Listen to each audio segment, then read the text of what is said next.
Assalamualaikum warahmatullahi wabarakatuh. Allahumma salli ala Sayyidina Muhammad wa ala ali Sayyidina Muhammad. Apa kabar sahabat embun sejuk semuanya? Semoga kita semua senantiasa diberikan kesehatan dan rahmat Allah yang tidak terhingga. Untuk tema cerita kali ini, kita akan membahas kisah tentang Freddy Budiman, ex gembong narkoba yang meninggal dalam keadaan husnul khotimah.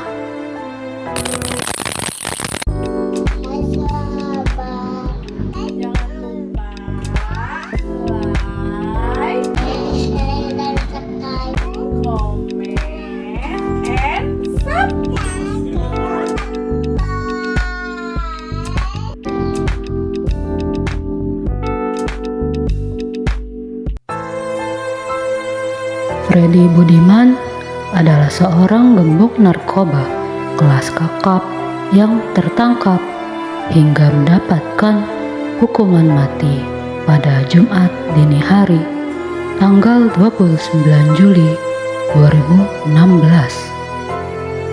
Menurut penuturan Fikri Budiman, yaitu putra dari almarhum Freddy Budiman, bahwa ayahnya memiliki 5 orang istri yang kesemua istrinya itu berasal dari 5 kota yang berbeda. Fikri sendiri adalah anak kedua Freddy Budiman pada pernikahannya dengan wanita yang berasal dari Bandung. Di antara anak-anaknya yang lain, Fikrilah yang paling mengenal ayahnya, dikarenakan selalu ikut ayahnya bahkan sampai berpindah-pindah kota. Fikri mengisahkan perpisahan ayah dengan ibunya adalah karena keadaan. Hal itu diungkapkan oleh ibunya saat Fikri sendiri bertemu ibunya pada saat usia 17 tahun. Ibunya berkata bahwa awalnya mereka adalah keluarga yang harmonis sebagaimana keluarga pada umumnya. Hingga suatu siang hari, ketika ayahnya pulang dari salat zuhur di masjid, mereka digerebek oleh beberapa orang yang telah mengincar ayahnya terkait bisnis narkoba yang dijalankan ayahnya. Karena kondisinya, ayah, ibu, dan Fikri pada saat itu sedang tertidur pulas dalam tidur siangnya. Maka dengan mudah gerombolan itu menangkap Freddy.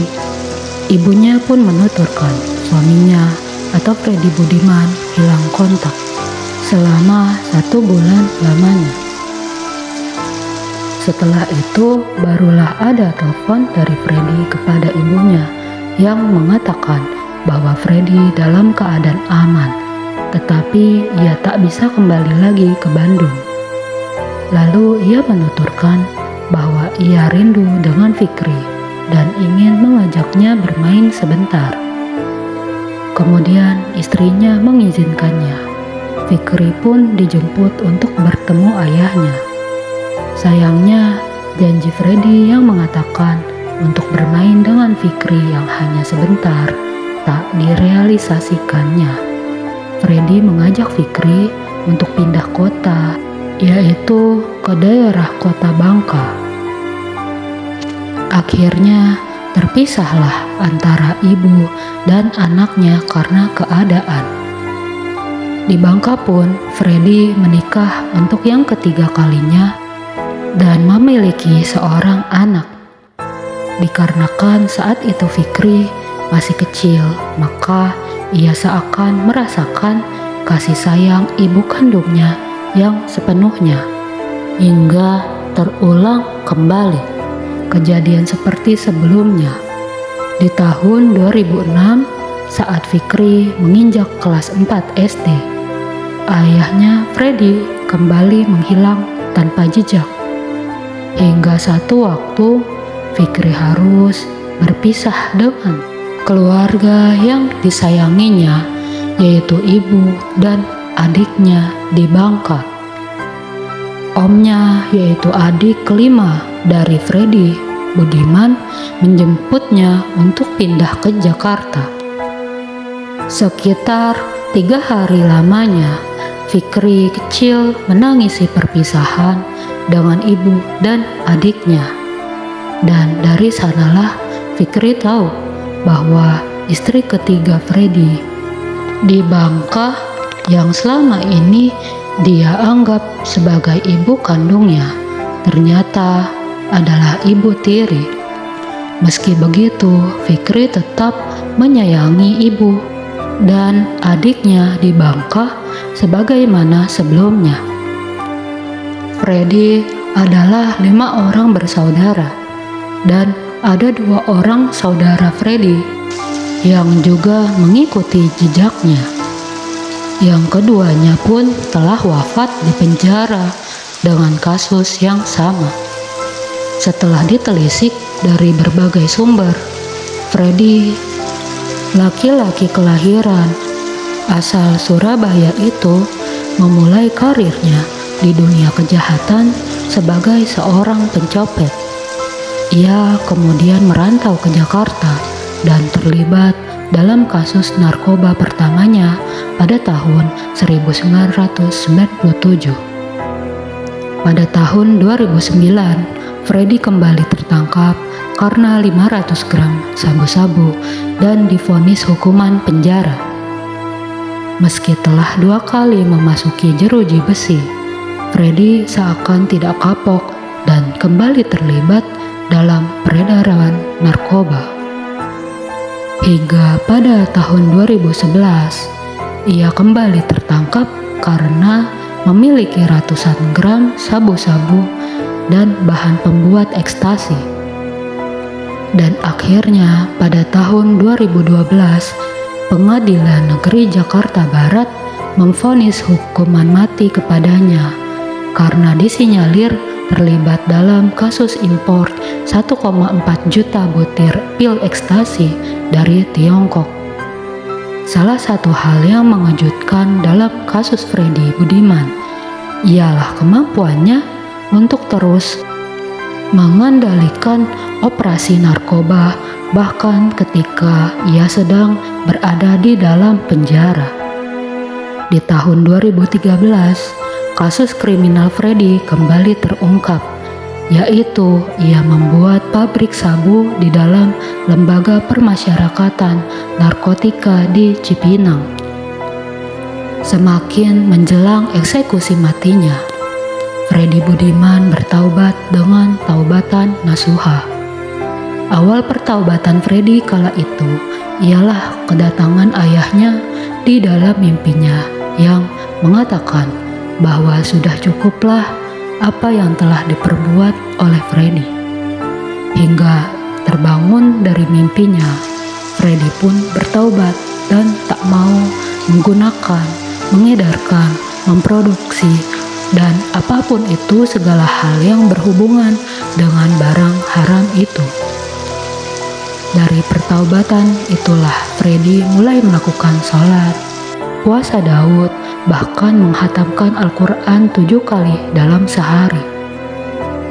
Freddy pun mulai mengubah penampilannya. Dari yang sebelumnya terlihat seperti seorang mafia, menjadi terlihat teduh dengan jenggot dan jidat yang mulai menghitam karena sujud dalam sholatnya. Hingga akhirnya pada Jumat dini hari tanggal 29 Juli 2016, Freddy dieksekusi mati. Sebelum menemui ajalnya, Freddy memiliki beberapa permintaan yang dikabulkan oleh Regu Tembak Nusa Kambangan. Permintaan Freddy adalah untuk dapat mengucapkan tahlil, dan ingin matanya tidak ditutup saat ditembak mati. Dia juga ingin posisinya menghadap ke kiblat. Keinginannya agar matanya tidak ditutup saat penembakan adalah lantaran ia ingin melihat dosa-dosanya yang terlalu banyak untuk Indonesia. Dan waktu eksekusi pun tiba.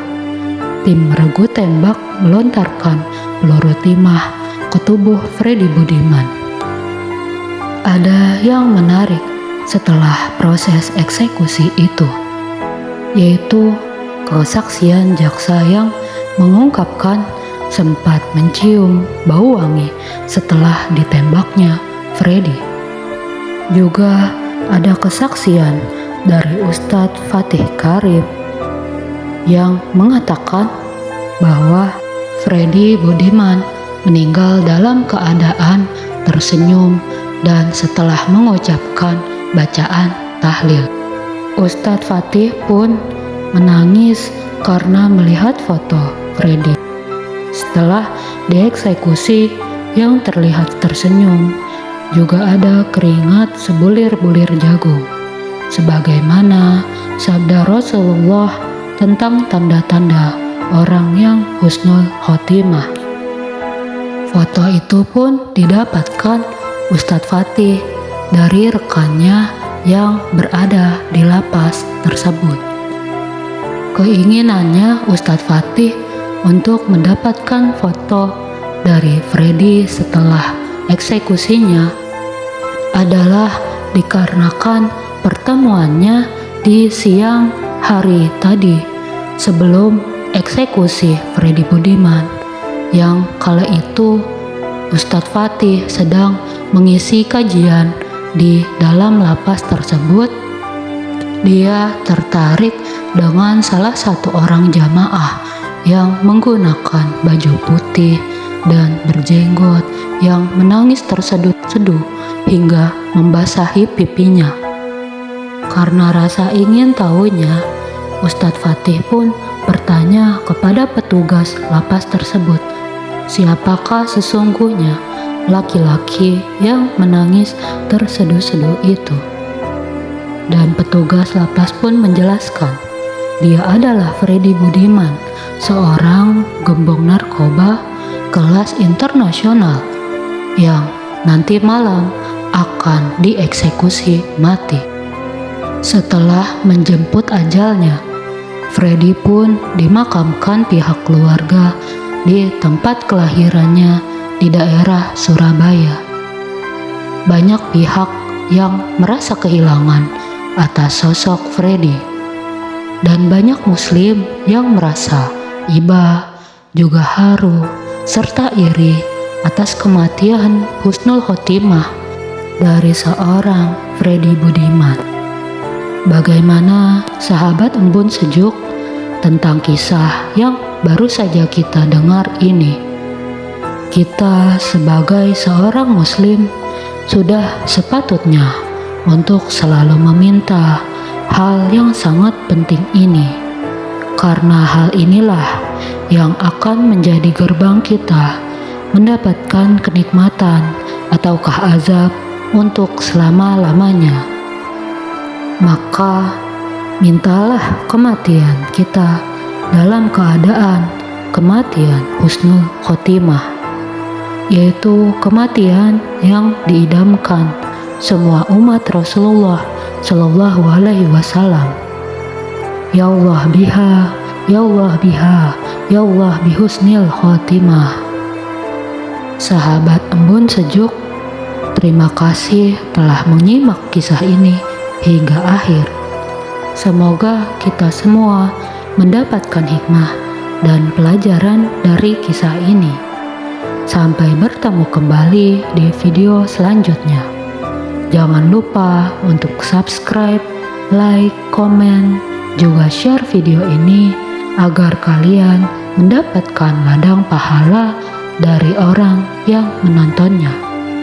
Shallu ala Muhammad. Akhirul kalam. Wassalamualaikum warahmatullahi wabarakatuh.